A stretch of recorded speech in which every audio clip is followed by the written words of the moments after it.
Because marriage prevents you from fornication, from homosexuality, which are half of the evils of society. Only if you marry, you get an opportunity to be a father or a mother. Only if you marry, you get an opportunity to be a husband or a wife, which are very important duties in Islam. So irrespective whether you marry once or twice, you complete half of your religion. And Allah subhanahu wa ta'ala says in the glorious Quran, in Surah Rum, chapter number 30, verse number 21, وَمِنْ آيَاتِهِ أَنْ خَلَقَ لَكُم مِّنْ أَنفُسِكُمْ أَزْوَاجًا لِتَسْكُنُوا إِلَيْهَا وَجَعَلَ بَيْنَكُم مَّوَدَّةً وَرَحْمَةً. And among His signs are that He created from among yourself mates, that ye live in tranquility, and He has put love and mercy between your hearts. Marriage is referred to as misaq, that is a sacred covenant. And in Islam, for marriage to solemnize, taking the permission of both the man and the woman, the would-be bride and bridegroom, is equally important. And Allah subhanahu wa ta'ala says in the glorious Quran, in Surah Nisa, chapter number 4, verse number 19, يَا أَيُّهَا الَّذِينَ آمَنُوا لَا يَحِلُّ لَكُمْ أَن تَرِثُوا النِّسَاءَ كَرْهًا. Oh, you who believe, it is not permitted for you to inherit a woman by compulsion. And our beloved Prophet Muhammad sallallahu alaihi wasallam said, it's mentioned in Sahih Bukhari, volume number 7, book of Nikah, chapter number 43, hadith number 69. A woman by the name of Khansa bint Khadim approached the Prophet sallallahu alaihi wasallam and said, I have been forced by my father to marry a man whom I do not like. And the Prophet sallallahu alaihi wasallam, he nullified the marriage. Therefore in Islam, taking the permission of both the man and the woman is equally important. And in Islam, we do not prefer calling a woman as housewife. Because if you analyze, housewife means that she is married to the house. And we do not consider in Islam a woman to be married to the house. We prefer calling her as a homemaker. She makes the home, she builds the home. So inshallah, from now onwards, I believe that the sisters, if they have to write their occupation in any form, instead of writing housewife, they will write homemaker.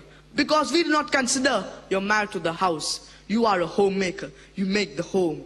You build the home. And in Islam, a woman is not married to a master to be treated like a slave. She is married to an equal and relationship that is of partnership. And if we analyze in Islam, the rights of women and men are overall equal. But in the aspect of leadership, man, he has a degree of advantage.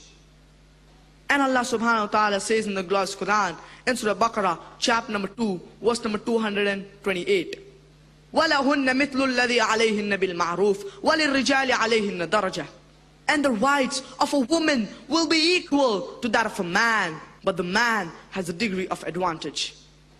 Many people, they have misunderstood this verse, that man has a degree of advantage.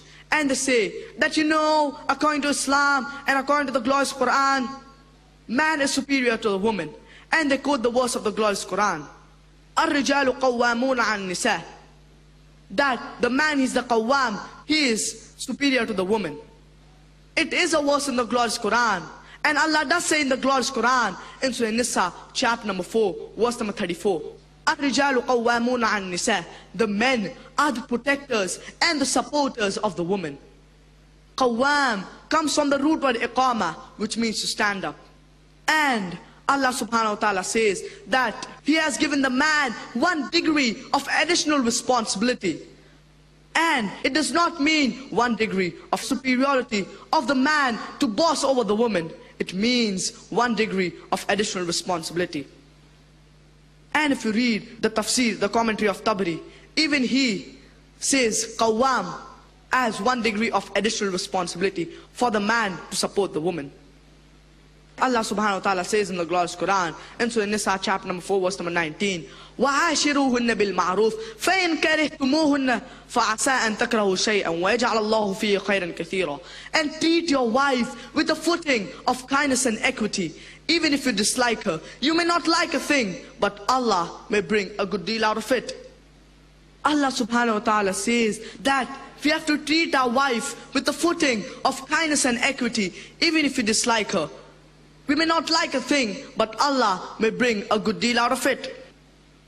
And Allah subhanahu wa ta'ala says in the glorious Quran, in Surah Baqarah, chapter number 2, verse number 187, Hunna libasul lakum wa antum libasul lahun.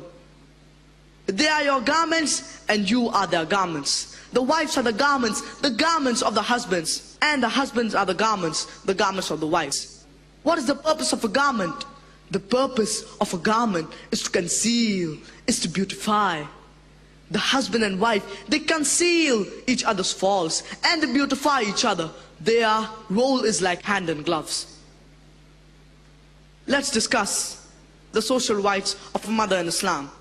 Allah subhanahu wa ta'ala says in the glorious Quran, in Surah Isra chapter number 17, verse number 23 and 24, وَقَضَى رَبُّكَ أَلَّا تَعْبُدُوا إِلَّا إِيَّاهُ وَبِالْوَالِدَيْنِ إِحْسَانًا إِمَّا يَبْلُغَنَّ عِندَكَ الْكِبَرَ أَحَدُهُمَا أَوْ كِلَاهُمَا فَلَا تَقُل لَّهُمَا أُفٍّ وَلَا تَنْهَرْهُمَا وَقُل لَّهُمَا قَوْلًا كَرِيمًا وَاخْفِضْ لَهُمَا جَنَاحَ الذُّلِّ مِنَ الرَّحْمَةِ وَقُل رَّبِّ ارْحَمْهُمَا كَمَا رَبَّيَانِي صَغِيرًا.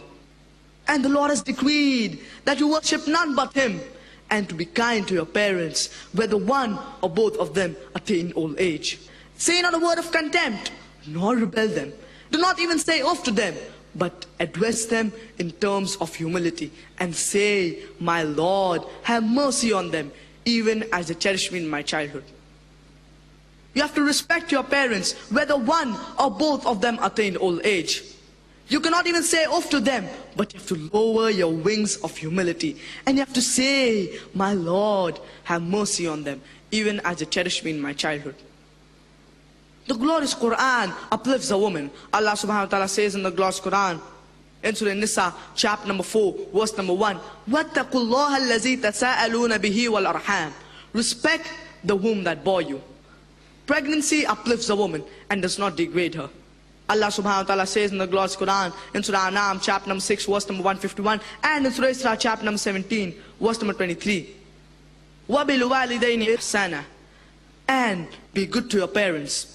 Allah subhanahu wa ta'ala says in the glorious Quran, in Surah Luqman, chapter number 31, verse number 14, and in Surah Ahqaf, chapter number 46, verse number 15. وَوَصَّيْنَا الْإِنسَانَ بِوَالِدَيْهِ. And we have enjoined upon man kindness to his parents, especially your mother. And the hadith of our beloved Prophet Muhammad sallallahu alayhi wasallam in Surah Ibn Majah, volume number 4, book of Jihad, hadith number 2781, as well as in Musnad Ahmad, volume number 3, hadith number 15538. فَالْزَمَهَا فَإِنَّ الْجَنَّةَ تَحْتَ رِجْلَيْهَا. Paradise lies beneath the feet of your mother. It does not mean that if you're walking on the road and if your mother, she steps on any muck or filth, that thing becomes paradise. It means that if you love your mother, if you respect your mother, if you are kind to your mother, you will inshallah enter paradise. And it is mentioned in Sahih Bukhari, volume number 8, book of Adab, hadith number 5971. جاء رجل إلى الرسول صلى الله عليه وسلم وقال يا رسول الله من أحق الناس بحسن صحابتي؟ قال أمك. قال ثم من؟ قال ثم أمك. قال ثم من؟ قال ثم أمك. قال ثم من؟ قال ثم أبوك. رواه Bukhari. A man approached the Prophet sallallahu alaihi wasallam and said, who deserves most of my love, respect and companionship? Prophet sallallahu alaihi wasallam said, your mother.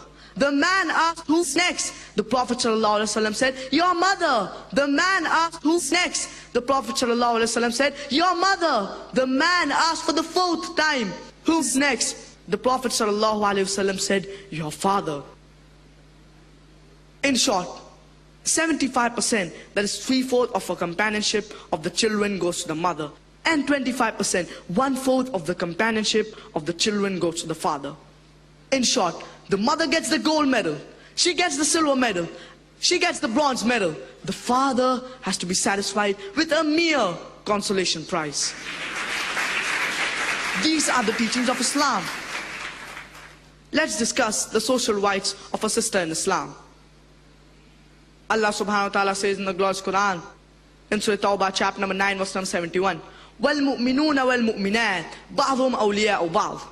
And the believers, men and women, are protectors of one another. And it is mentioned in Sunan at-Tirmizi, book of purification, hadith number 113.